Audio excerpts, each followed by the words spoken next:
Hi friends, మనము ఇంగ్లీష్లో మాట్లాడే సమయంలో హావభావాలు వ్యక్తం చేయడం చాలా ముఖ్యం.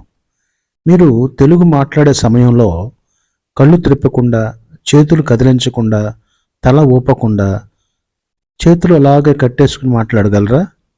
లేదు కదా. అలా అయితే అది చాలా కృత్రిమంగా ఉంటుంది. ఇంగ్లీష్ కూడా అంతే. అది ప్రశ్నావాక్యం అయితే మీరు ప్రశ్నిస్తున్నట్లుగా మాట్లాడాలి. అలాగే అది రిక్వెస్ట్ అయితే మీరు బ్రతిమలాడుతున్నట్లుగా మాట్లాడాలి.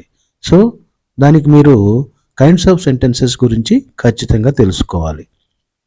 ఒకసారి మన ఇంగ్లీష్ వెన్నెలా ఛానల్ని దర్శించండి.